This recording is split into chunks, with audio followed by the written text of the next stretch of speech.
Mercy Brown, la última vampiresa de Nueva Inglaterra. Mercy Brown fue una joven de Rhode Island, Nueva Inglaterra, que falleció prematuramente a causa de la tuberculosis. Si bien este tipo de enfermedad era casi siempre letal, la mayoría de la gente dudaba sobre la veracidad de los especialistas que realizaron el diagnóstico. Muchos, incluidos sus parientes y amigos cercanos, estaban convencidos de que Mercy Brown no había muerto realmente y que de hecho era un vampiro.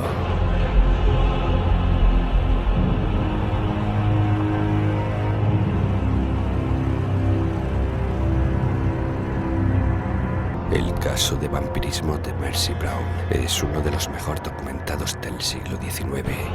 Y no solo eso, sino que además es el que más detalladamente aclara los métodos de exhumación de un cadáver para practicar distintos rituales para ahuyentar o matar a un vampiro. Los periódicos de aquel entonces titularon el caso como la última vampiresa de Nueva Inglaterra. Su historia causó tanta conmoción en la opinión pública que gran parte de los detalles que la conforman se han vuelto moneda común en el folclore de aquella región. Repasemos la historia de Mercy Brown.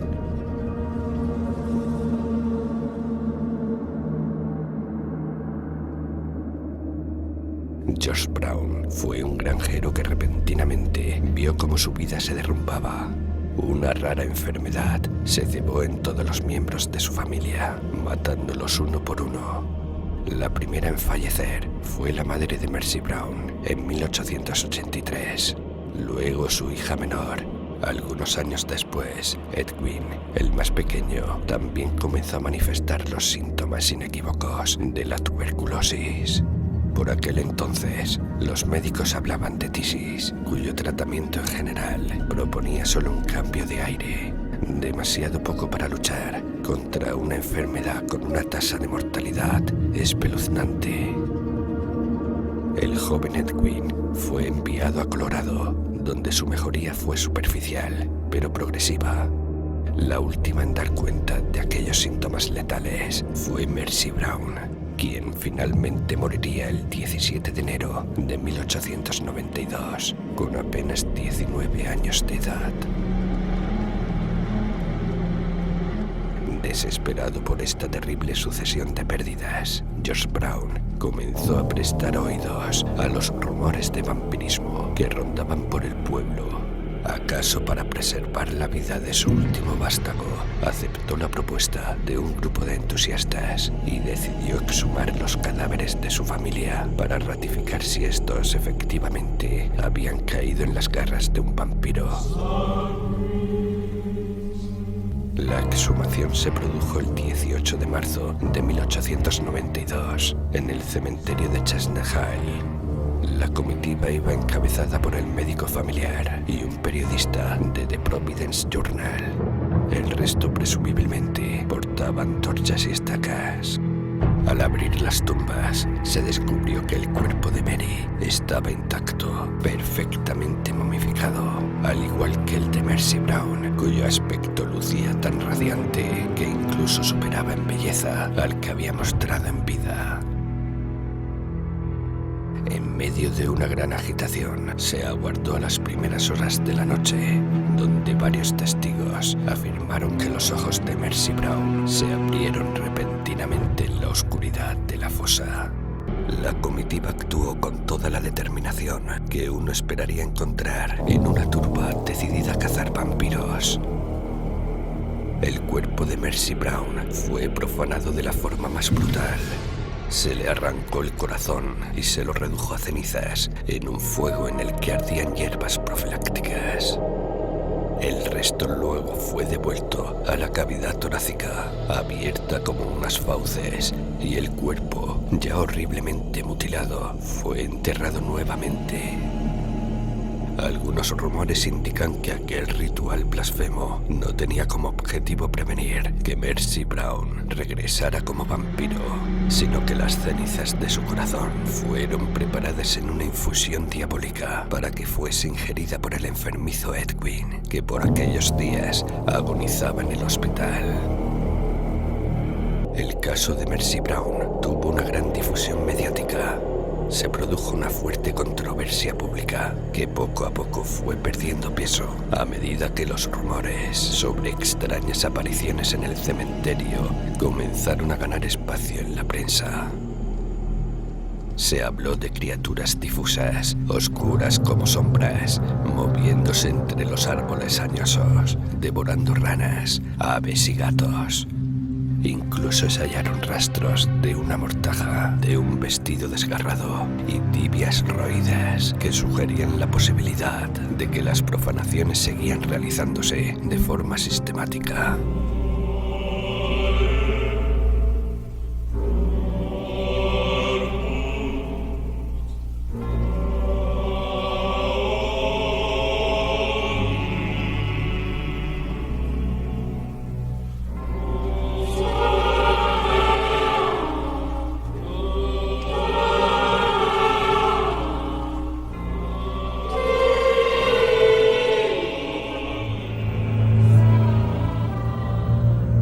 La otra posibilidad, demasiado horrorosa siquiera para concebirla, era que Mercy Brown salía regularmente de su tumba.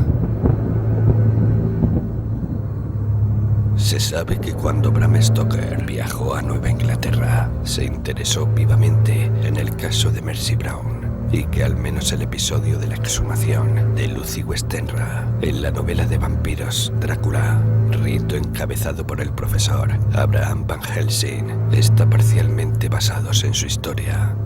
Un miembro ilustre de la comunidad de Rhode Island, Howard Phillips Lovecraft, se refiere directamente al caso de Mercy Brown en su relato de terror, La Casa Maldita.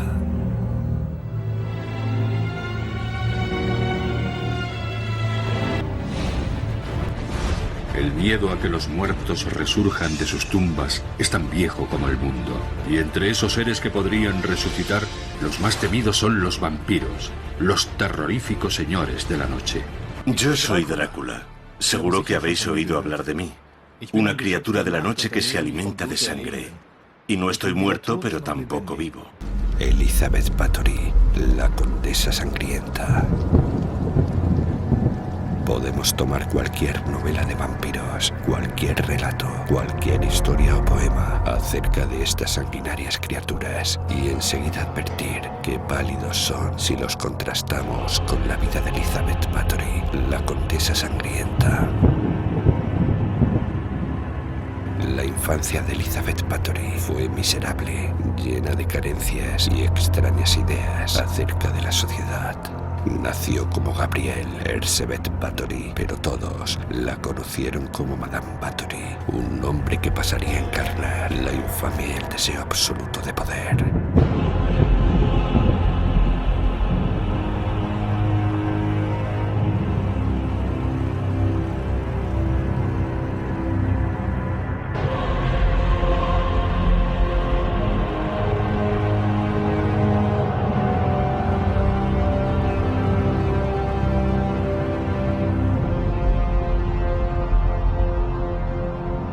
La condesa es una de las figuras tenebrosas más enigmáticas de aquel periodo. Su cuna fue la mítica Transilvania, en un año igualmente mítico, 1560. Su familia era una de las más poderosas de la región. Entre sus parientes había un cardenal, un duque y hasta el príncipe de Transilvania. Su primo, el conde Turzo, fue primer ministro de Hungría y hasta el rey Esteban de Polonia se contaba entre sus parientes sanguíneos. A los 11 años, cuando todavía jugaba con elaboradas muñecas de porcelana, fue prometida al conde Ferenc Nadasti, un hombre del que se sospecha tenía una rara obsesión por los insectos. Elizabeth Bathory fue enviada a pasar una temporada con su nueva familia. Algunos expertos coinciden en que fue allí donde comenzó a manifestar los primeros síntomas de una personalidad sádica. A los 13 años, Elizabeth Bathory quedó embarazada, y no precisamente del conde Nadasti, sino de un pobre y desconocido sirviente del castillo. El muchacho fue arrojado a los perros. Elizabeth Bathory fue enviada a un remoto castillo familiar para que pariera lejos de miradas indiscretas. Apenas nació se le hizo desaparecer. Los expertos sostienen que fue criado por una doncella húngara a la que se le pagó una comisión para abandonar el país. El 8 de mayo de 1575, con solo 15 años de edad, Elizabeth Bathory contrajo matrimonio con el conde Nadasti, de 26. La pareja se instaló en el suntuoso castillo Sete de la región de Niria, al noroeste de Hungría. Sin embargo, el joven matrimonio se veía en raras y contadas ocasiones, debido a la prolífica actividad militar del conde, conocido como el Guerrero. Pasaron 10 años hasta que Elizabeth Bathory quedó embarazada y entonces tuvo a su primera hija, Ana. Luego vendrían Úrsula, Caterina y finalmente su único hijo varón, Paul. El 4 de enero de 1604 murió su marido, dejándola viuda a los 44 años. Como primera medida, Elizabeth Bathory echó a su odiada suegra del castillo y encerró a las criadas de confianza de la anciana en los sótanos. Para realizar estas tareas, Elizabeth Bathory contó con la colaboración inestimable del fiel Torco, un sirviente personal que la inició en la magia negra y la adoración diabólica. Tibi magno in nominantum, ufaniformis, sadocae, sigilium. Con la ayuda de Torco y también de su vieja niñera, Elizabeth Bathory comenzó a torturar metódicamente a algunas criadas del castillo. Atraídos por este festival de tormentos, se fueron sumando otros cómplices afines a la sed de sangre de la condesa Johannes Jupari, un perverso consumado, y 2 brujas llamadas Dorotea y Dárpula. Por esta época comenzaron a circular extraños rumores en las aldeas cercanas acerca de hechos siniestros entre los muros del castillo. Incapaces de atribuirle esos tormentos a un humano, se habló de vampiros y oscuros rituales demoníacos. Tibi magno in nominantum. Pero aquellos que conocían la personalidad de Elizabeth Bathory susurraban que la obsesión de la condesa por su belleza era algo más que un simple acto de vanidad femenina. Cierto día, una de las criadas le tiró accidentalmente del cabello mientras la peinaba. Elizabeth Bathory la abofeteó tan fuerte que se salpicó la mano con la sangre de la nariz de la muchacha. De inmediato, casi como un reflejo o un impulso largamente contenido, la condesa sintió que la piel de su mano recuperaba la frescura de la juventud. Allí despertó el monstruo. Entusiasmada por la teoría de que podía absorber la juventud de sus doncellas a través de su sangre, Elizabeth Bathory convocó inmediatamente a Johannes Jupari y a Torco. Ambos entonaban salmos incomprensibles y diabólicas letanías. Ese día Elizabeth Bathory se dio su primer baño en sangre humana. Entre 1604 y 1610, los oscuros agentes de Elizabeth Bathory se dedicaron a proveerle de mujeres para sus sangrientos rituales. Cuando la cifra de muertes creció alarmantemente, el párroco comenzó a manifestar sus dudas. Elizabeth Bathory se vio forzada a enterrar a sus víctimas en los jardines del castillo al amparo de la noche. En su obsesión, Elizabeth Bathory creía que la sangre la mantendría siempre bella. Se exhumaron 50 cuerpos en los terrenos cercanos. Todo el castillo estaba cubierto de manchas de sangre seca. Cada corredor, cada salón despedía el fétido hedor de la muerte y la putrefacción. Por el diario personal de Elizabeth Bathory, quien anotaba con meticulosa crueldad cada una de sus diversiones, sabemos que el número de víctimas asciende al menos a 612 personas. en 1609, y como consecuencia directa de la falta de criadas en la zona, Elizabeth Bathory cometió un error fatal que eventualmente acabaría con ella. Comenzó a adoptar jóvenes de buena familia con el pretexto de educarlas en las maneras de la corte.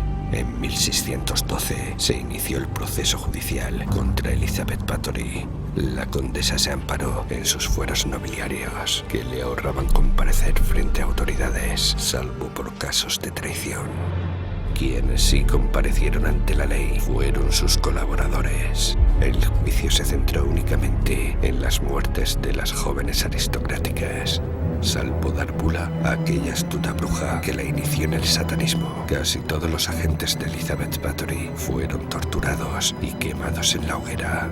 Oficialmente, Elizabeth Bathory nunca fue declarada culpable por estos crímenes, aunque sí se la encerró en una torre del castillo.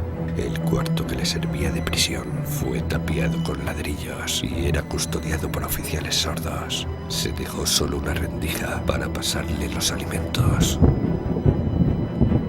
El 31 de julio de 1614, Elizabeth Bathory escribió su testamento. El 21 de agosto de ese año, uno de los carceleros la vio tirada boca abajo en su celda. Se derribó entonces la pared y se comprobó que había muerto. Así dejaba este mundo la condesa sangrienta, con 54 años. Elizabeth Bathory cometió toda clase de atrocidades en una absurda batalla contra el tiempo. Su lucha tenaz y diabólica por conservar la fugaz belleza física acabó con centenares de vidas, aunque la ironía del destino nos ha dejado una frase por lo menos inquietante a favor de la efectividad de aquellas operaciones siniestras.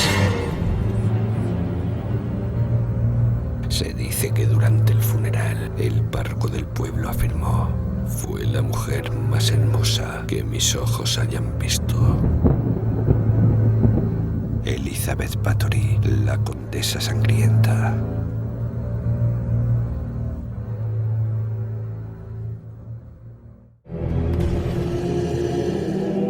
«15.000 vampiros viven en el Reino Unido».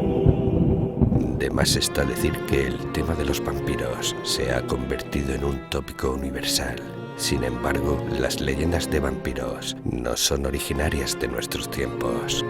De hecho, se extienden hacia un pasado tan remoto como inexplorado. Si bien con el paso de los siglos, las distintas especies y clanes de vampiros se limitaron solamente a la literatura, aún en estos días hay personas que están convencidas de que los vampiros realmente existen y que han conseguido ocultarse en sociedades secretas alrededor del mundo.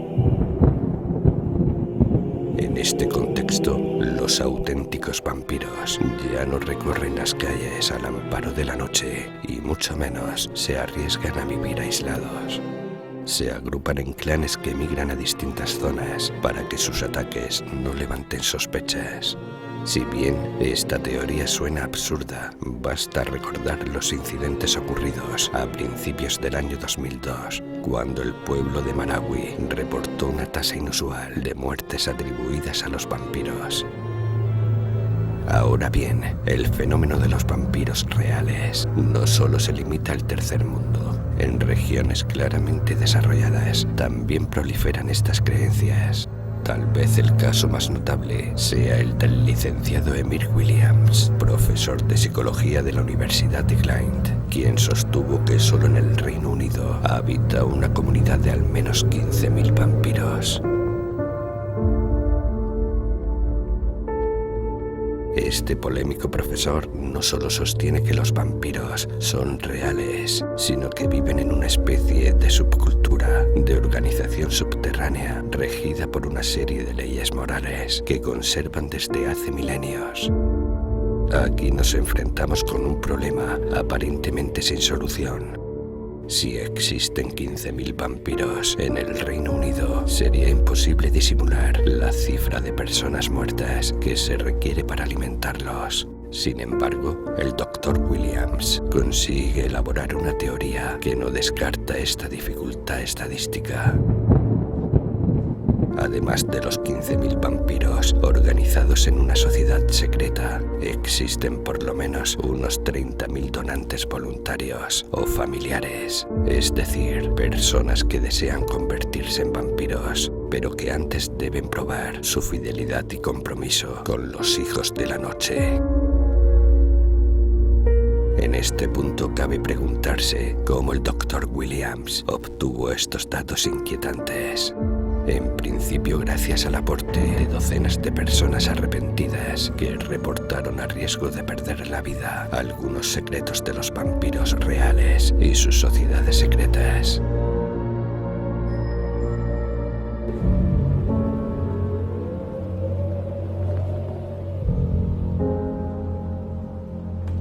Según estos informes, los vampiros están organizados en una subcultura que se mimetiza con ciertos aspectos de la cultura gótica. Tienen un alcance global. Su desarrollo principal se produjo en Occidente, al menos desde los últimos 3 siglos. Dentro de esta subcultura vampírica existen distintas especies de vampiros. Por ejemplo, los vampiros sanguíneos, es decir, vampiros que se alimentan de sangre humana y que poseen hasta 2 familiares propios, o sea, donantes voluntarios. Sobre ellos rige una estricta rutina de migraciones y poseen casi todos los cargos de una jerarquía. Son realmente pocos los humanos que consiguen la aprobación para convertirse en estos vampiros. La mayoría, de hecho, tienen varios siglos de vida.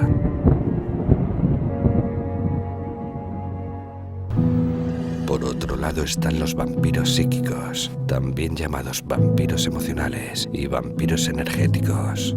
Son los encargados de los asuntos organizativos, logísticos y financieros de la sociedad secreta. A pesar de estos datos, poco o nada se sabe sobre cómo se forman las comunidades de vampiros y qué leyes rigen sus movimientos migratorios. Por eso el Dr. Williams abrió un breve pero interesante cuestionario online para recopilar información de personas arrepentidas o bien familiares que desean liberarse de la sociedad secreta. Obtener información directamente de los vampiros es casi imposible. La encuesta realizada por el profesor Williams es abierta y posee algunos filtros que rápidamente entorpecen la participación de personas que no están involucradas en la comunidad de los vampiros. Los que deseen pueden completarla aquí.